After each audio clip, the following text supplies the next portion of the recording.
Това доказва, че наистина по времето на последната среща на президента Путин с президента Трамп в Аляска, уговорката за разпределение на финансовия и енергийния ресурс в размер на 35 трилиона долара е факт. За войната в Иран, както и за Венецуела, писмени и някакви политически обявления. До там се разпростират действията на Руската федерация, а ако щете и реакцията, Израел и Америка опитват по този начин да завземат Иран, както и Сирия, малко или много. Ако спомните, защото тези страни са много изненадващи понякога. Там, където казват, че има режим, така че другия ден ги няма. Някъде са пътували.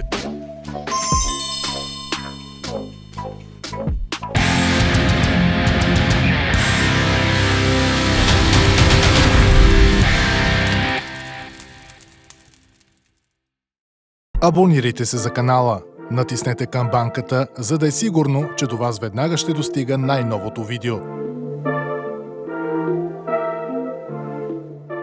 Здравейте, скъпи приятели на моя YouTube канал. Първо да благодаря на всички зрители до момента, на всички, които се абонирате за канала, коментирате, харесвате, споделяте видеята и така помагате съдържанието да достигне до повече хора. Разбира се, благодаря на тези, които се абонирате в Patreon, защото знаете, това е важна помощ за съществуването на канала. Там качвам съдържание, което не публикувам тук.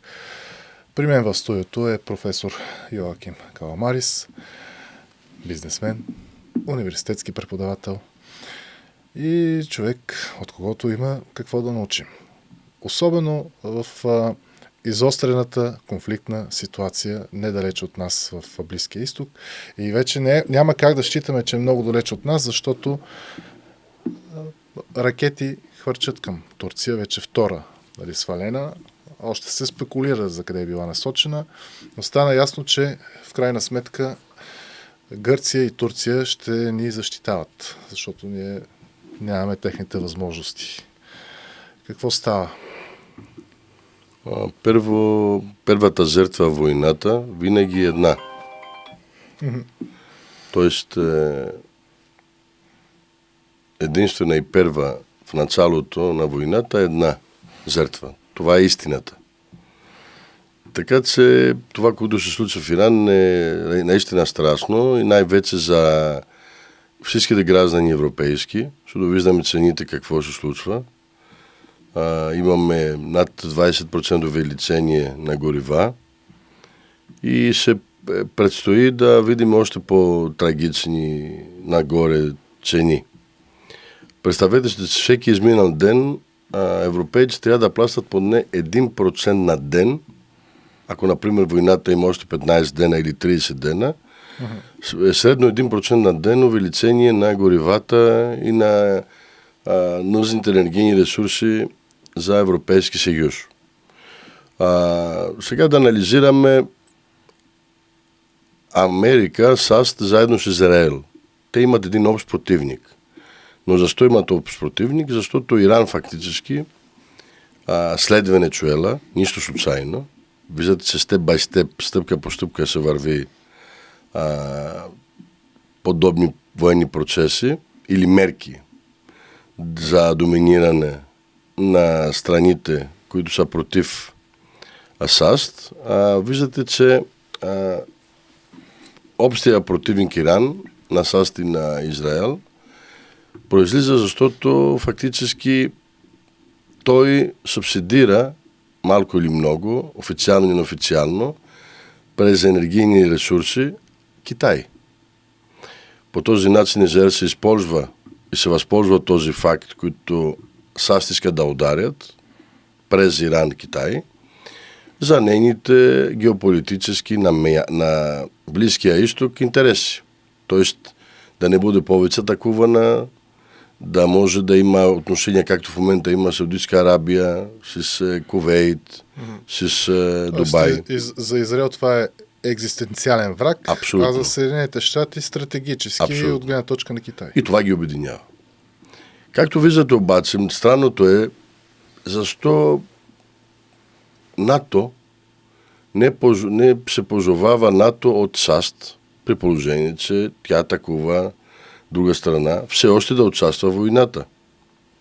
Повечето от партньорите на Америка в НАТО това питат. Половината се притесняват и се плашат да не би ги покани Тръмп да участват заедно в тази война, защото има и политическа цена, не само финансова. От друга страна, 50% питат ние защо не сме и защо ще справи САЩ само с Израел. Представете се сега, САЩ доказва и в казуса с Венецуела, и в казуса с Иран, че не им трябва НАТО. Че излишен е НАТО. Да, но ето, че вече намесиха НАТО по един или друг начин, защото Турция и Гърция са в НАТО. Да, намесиха в конфликт, не обаче в подкрепа. Ще стигнем и в този конфликт. От там нататък това се случва защо? Защото, дайте да будем откровени. Това, което е необяснимо или което ни прави най-много впечатление, е позицията на Руската федерация. Тази позиция е следната. Тя се ограничава само и се изчерпва единствено и само в някакви послания, писмени за войната в Иран, както и за Венецуела, писмени и някакви политически обявления. До там се разпростират действията на Руската федерация, а ако щете и реакцията относно близки партньори, защото ако САЩ на нас е партньор в НАТО, Иран също е партньор в Евроазиатския съюз. И в БРИКС там. И БРИКС, разбира се, така нататък. Финансовия вече. Финансовия съюз. Но както виждате, те се изчерпват до някакви мили думи. Защо всичко това? Това доказва, че наистина по времето на последната среща на президента Путин с президента Тръмп в Аляска, уговорката за разпределение на финансовия и енергийния ресурс в размер на 35 трилиона долара, 35 трилиона долара е факт. Значи, това е план как може да постигнат САЩ заедно с Руската федерация първо делбата на тези средства през, разбира се, други страни, т.е. Русия да не подкрепя стратегическите му партньори, както Иран и Венецуела, а Америка от друга страна да ги респектира, за да може тази цел, която е споделена между двама президента, да бъде осъществена. Представете се, ако наистина това е целта и така се вижда, геополитически и политически, това означава, че Америка САЩ се опитат да се освободят от нейния длъжник, който е Китай. Знаете се, най-много американските бонове ги държи Китай в размер на 32 някъде трилиона долара. Фактически с предложението на Руската федерация Америка, САЩ не могат да постигнат изплащане на половината на половиния дълг външния, който имат към Китай. Ако увеличате цените на производството там и застрасят технологичния им подем, това означава, че ще може до 5 години тя да няма задължения към трети страни. И тук е един интересен момент. След разговора с Путин, ето и статията, Тръмп обмисля облегчаване на санкциите върху руския петрол. Руският президент иска да бъде от полза в решаването на конфликта с Иран, каза американския президент. И освен това обмисля облегчаване на санкциите върху руския износ на петрол и освобождаване на стратегически запаси от суров петрол като част от пакет мерки за ограничаване на рязкото покачване на световните цени на енергията по време на конфликта с Иран. Това от днес? Да, буквално преди час, преди да започнем. Точно така, значи правилно споделяме нещата към правилната посока и това е факта. Освен това, сега военно, американците много добре знаят, че Иран не може да бъде завзет без сухопътен процес. Иран е много сериозна военна сила и масина, защото прави това, което знае. Не прави всичко. Не е Турция. И действа доста така методично. Непредсказуемо.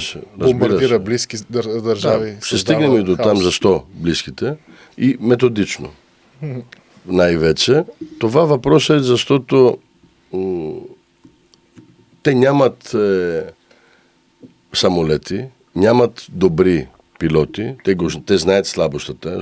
За да бъдеш победител, трябва да знаеш и да владееш своите слабости, а Иран военно ги знае. Затова виждат, че най-голямата сила са ракетите. Фактически американците заедно с евреите са делили този таргет. И са се разбрали, че трябва ежедневно, или ако щете ежеседмично, те да ударят по 100 таргети на ракети бази на ден. 100 броя. Фактически, общо Иран, инфраструктурата на Иран на ракетните им бази са 2000 брой ракетни бази. Така че за 30 дена, за 130 дена, защото това коства и пари. Не само в джоба на всички нас, и на самите държави, които участват. Представете, че всеки ден, изминал ден, струва над 25 милиарда долара за тази война там. Така че трябва икономия, така наречена на ресурсите, и това е целта. 2000 таргети, които ще унищожат защитната реакция на Иран, трябва да бъдат унищожени. Защо те обаче ударят Азербайджан, да кажем? Цялото видео е достъпно само за абонатите в Patreon, където можете да видите и друго съдържание, което не е публикувано тук. Вашата подкрепа чрез Patreon е важна за независимостта и развитието на канала. Благодаря ви! Те не искат посредници, нито местни, да комуникират между великите сили, нито по места. Защото следващия Иран не е тайна, е Турция. И който следва турската пропаганда, че е велика държава и така, видяхте, че не можа да свали 2 ракети. Ако искате да рекламирате своя продукт в канала, свържете се с нас. Имейлът е в описанието. Защо? Защото Азербайджан, фактически в Иран има малцинства, както в Турция. В Турция, например, 80 милиона и над 60% са малцинства. По същия начин е в Иран. Иран има белуджи, има кюрди най-много, има азери от Азербайджан, ирански азери, така наречени, има и арменци много. Фактически Мосад, т.е. Израел и Америка опитват по този начин да завземат Иран, както и Сирия. Малко или много. Ако спомните, защото тези страни са много изненадващи понякога. Там, където казват, че има режим, така че другия ден ги няма. Някъде са пътували. Да. Помнете Басара. Да, изведнъж изчезват.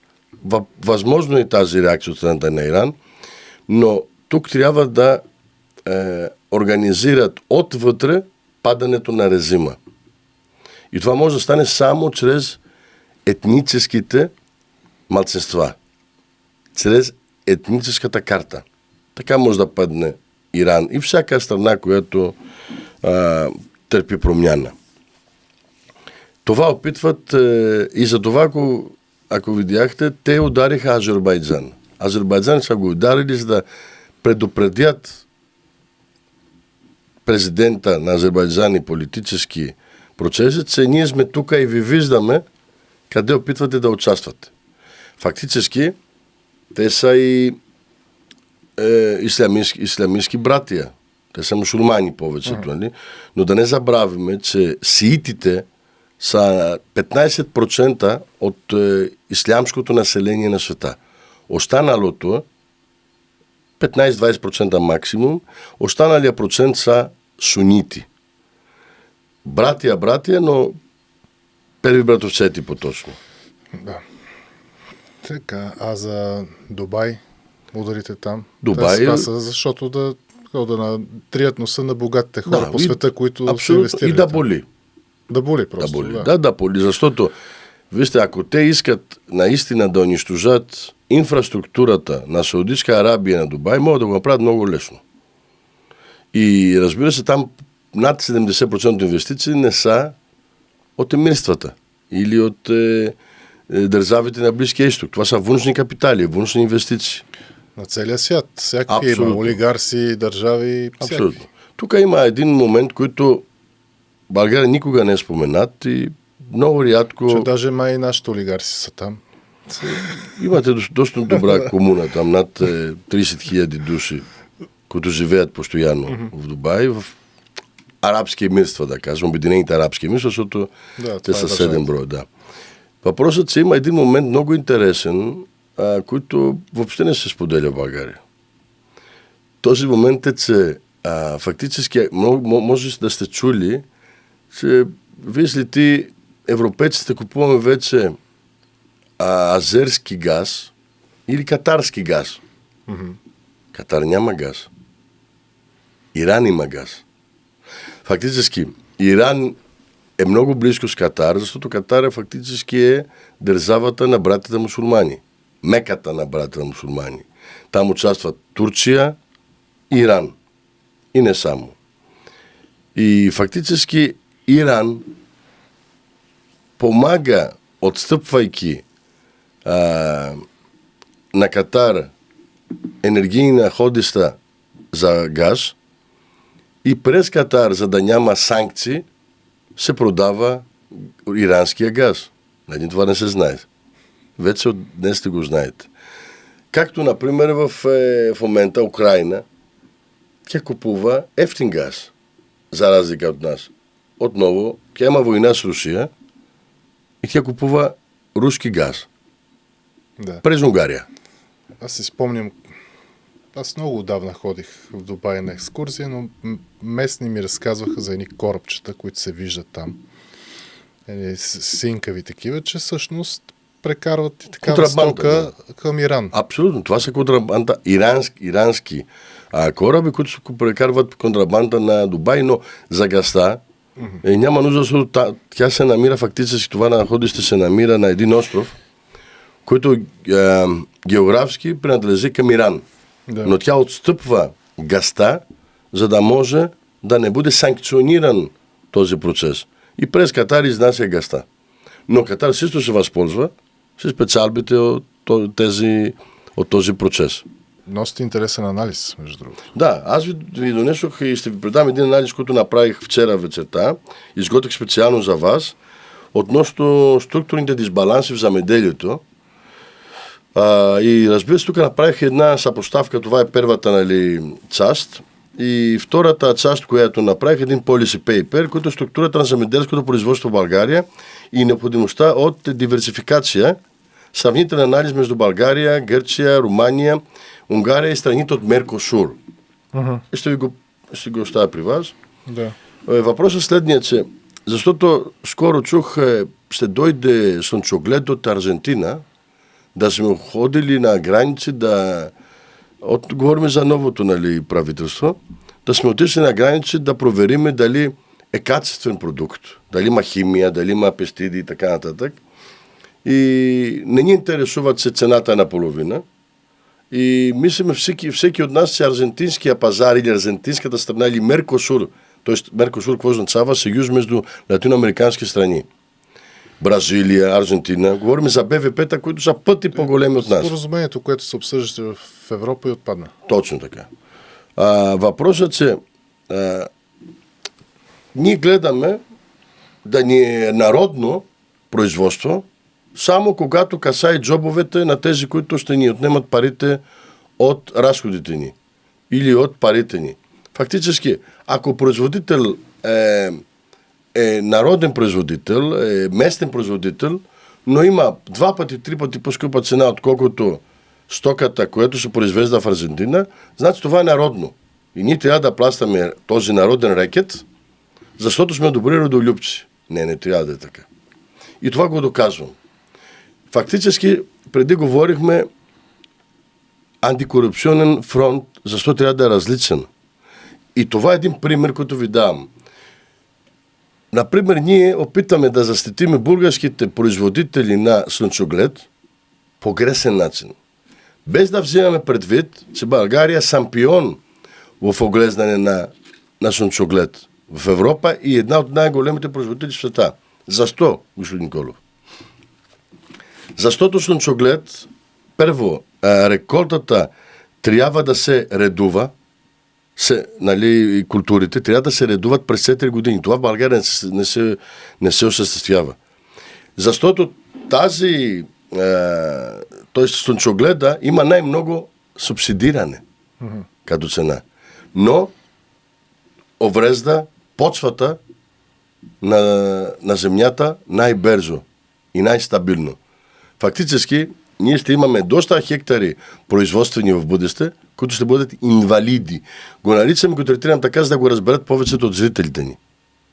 Фактически, работата на властите не би трябвало да се изчерпват до контрола само на една качвената стока, която ще посрещнем с българските знамена, за да протектираме нашите производители. Не трябва да се изчерпва този момент, а да преобразова и да вкара в законодателството производители да работят правилно. Не всички, има много достойни производители, половината от тях, но олигархичните производители в България работят по този начин. Максимални субсидии, минимален интерес към реколтите и към капацитета. Този анализ ще ви го предам и това означава ново антикорупционно мислене. Всъщност, този анализ, евентуално, ако дойде министър Христанов, не мисля, че сте полезен вече. Нито за господин Христанов. Да. Той си има неговите възгледи, той всичко знае, всичко разбира, така че не мисля, че на него ще му потребен. По-точно, ако искате, повече сте на вас и на вашите зрители. Не мисля, че той има такава нужда. На мен ще ми е потребен, ама аз не мога да направя нищо. Вижте, искам да кажа потребен, ако намираме колкото може повече самисленици и даваме оценка на това, които не задължително, които аз пиша. Но на нуждата на страната и на родината. България има нужда от истински неща направени, не популизъм. Тоест, това са истинските неща. Да има реално, устойчиво хоризонт за замеделието, защото България остана от малкото замеделските страни, които могат да бъдат възстановени и единствената тежката индустрия, която може да ни изкарва, да изплуваме от дупката, която сме попаднали на последните 30 години с магистралите, е именно и единствено замеделието и животновъдството. Затова наблягам тук и казвам, трябва освен думи, трябва истинска политическа воля и най-вече, много важно, научени хора участват в него. Агрономи, които ги няма. Тоест, задават оценка хората, които нямат нищо общо с замеделието. Политиците. Абсолютно.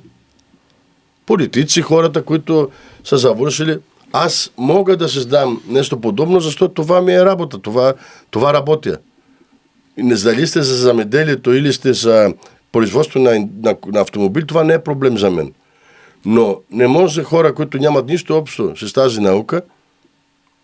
И знаете, въпросът не да отидем и да видим дали се произвежда слънчоглед, къде се произвежда. Физически.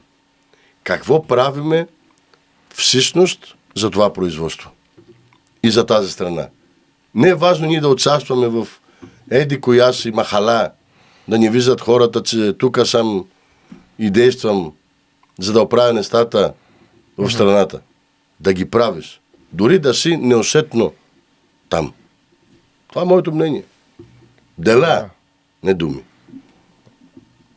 Това е много важно. Дела, не думи. Ама не се получава от доста години.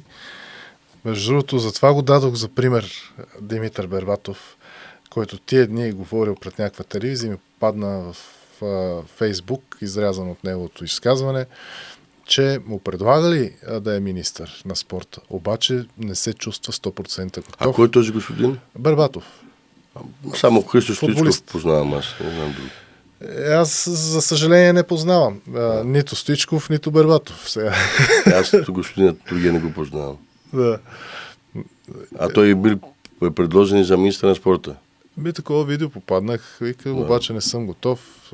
Което ми направи много добро впечатление това, че един си признава, че не е готов за Надявам се, когато той не е готов, когато той ще е готов, да не сме ние готови.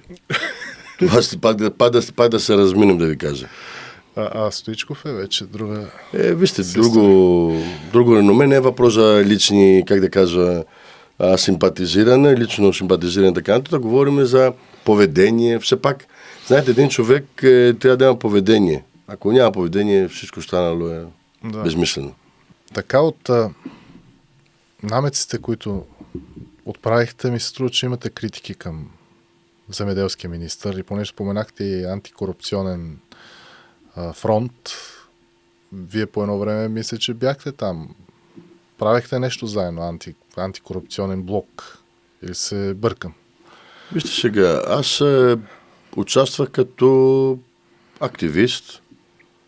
Аз политически пристрастия нямам, но както вие написахте и го подкрепям, ако си срещу модел, даден модел на управление, трябва да си към всеки, който този модел малко или много го изпълнява или го извършва този процес. Какво искам да кажа? За мен антикорупционния фронт е независимо, когато се говори за оптимизиране на корупцията, на много, доста драстично, означава, че има два варианта. Единият е наказателен процес, който е съдебен и прокурорски процес, а другия е финансовия и финансовото едновременно развитието на нещата. Аз виждам само към една насока. Насоката на популизъм. Може да говорим каквото искаме за някои хора, за семена, за фракции, за лобита и така нататък, които, например, явно не могат да доказваме или когато ги доказваме късно, но тогава ние не работиме за обществото. Ние трябва да работиме за благосъстоянието на обществото. Ако имаме критики преди да бъдем във властта, или когато преди да бъдем овластени, вместо да сме разгордливи, как да го кажа, разгордливи, разгорделиви, е най-добре да работиме по същество. Както преди ви казах. Работиме да дадем на икономиката тласък и напредък с инструменти, механизми и едновременно да се бориме срещу корупцията. Но корупцията не трябва да ни оправдание да оставаме в застой. И да казваме, заради корупция ние не можахме да направим нещата за българската икономика. Напротив, ще гледаме първо българската икономика и паралелно останалите неща. Но там работата, борбата с корупцията, по принцип на избори е хубаво хората съм го казал и друг път, да знаят следното. Депутатите не могат да арестуват никого. Защото много често излизат такива партийни проекти и голяма част от тях отпаднаха. Други чегъртачи пък станаха коалиционни партньори на тия, дето трябваше да чегъртат. Като чуете, нали, че аз отивам да арестувам еди кой си, това не може да стане. Това може да се случи само с едно сериозно МВР, което събира доказателства и една независима прокуратура. В тази връзка депутатите могат да направят нещо в тази посока и това е да сменят ВСС. Така. Пък ВСС стекал мандат, които пък да сменят главния прокурор. Да. Но това е вече извън правомощия на един или друг партиен лидер или което министър. Говорите, е необходимо освен воля и човешки капацитет от сериозни хора. Аз се изброявам чисто... Да. Това е... Например, вие говорите това е пътя, друг път няма. За антикорупционен фронт говорим. Не можеш тясно партийно министерство да направиш. Невъзможно това. Имаш трима коалиционни партньори. Невъзможно, защото не е и позволено. По принцип. Морално, етично, също така не е позволено. Не е въпрос на закона само. Вижте, морал е преди закона. Ако имаш морал, ще изпълниш закона. Ако нямаш морал, няма да спазиш закона и ще го спазиш избирателно. Имаш Томов, имаш Мария Капон. Имаш много други хора. Трябва да съветваш. Освен това, аз не мога да участвам в един процес, където не знам кой къде ще се ориентира политически и да го разбирам от вестниците и от радиото. Не може аз да избирам, например, името, защото името Антикорупционен фронт стана между 100 души. Ние го обсъждахме, избраха друго име и накрая спряха на това име, което аз съм предложил. Антикорупционен фронт. Тоест спазвам това, което сме избрали. Вие сте кръстник. Не съм толкова кръстник, но настоявах, за да можем ние не маркетингово да действаме, но за да можем ние фактически да знаем коя е, да не забравяме никога насоката ни. Затова исках да участвам. Обаче не го исках маркетингово да стане, го исках по същество. И когато виждам, че по същество е трудно да бъде достижимо с тази конфигурация, защото освен това има и доста сериозни активисти, както Петър Славов и други сериозни хора. Чух имената за Методи Андреев, Методи Лалов, никой не съм ги видял, но искам да кажа, чух просто имена. Искам да кажа, че доктор Ненков, моето уважение към него, въпросът е... Доктор Мирослав. Точно така, да. Въпросът е, че това трябва да е разширено и това е моето мнение. Вижте, ако моето мнение е важно, го споделям, за да съм поканен в едно такова, движение, но подобно движение, значи има, тежест моята дума и освен това, извинявайте, но аз на всяка една моя изява от 30 000 до 100 000 души гледат предаването. Аз не мога тях да ги предам, защото те се обаждат и казват какво се случва сега с движение при положение, че политизирахте работата преди все още да бъдете реализирани. И аз какво да кажа? Да ги лъжа? Да се правя на ударен? Да се правя на луд, както много други се правят? Като че ли нищо не се случило? Или да говоря с някои хора през пиарките му? Аз не сам говоря с пиарки, когато трябва се и личен пиар аз нямам нужда да правя. Затова моето становище и мой избор е следния. Докато се изяснят нещата, аз се разграничавам от този процес и евентуално запазвам правото си за нещо ново. Благодаря. И аз благодаря. Скъпи приятели, харесайте видеото, споделете го да достигне до повече хора. Благодаря на тези, които го правите, както и на тези, които се абонирате за канала. Знаете, че абонамента ви, в смисъл, наблягайте на това, защото, моля ви да наблягате на това, защото скоро ще станем 100 000 и това сериозно ще помогне за алгоритъма. И ако искате се абонирате за Patreon, това е важна помощ за съществуването на канала. Това от мен за сега.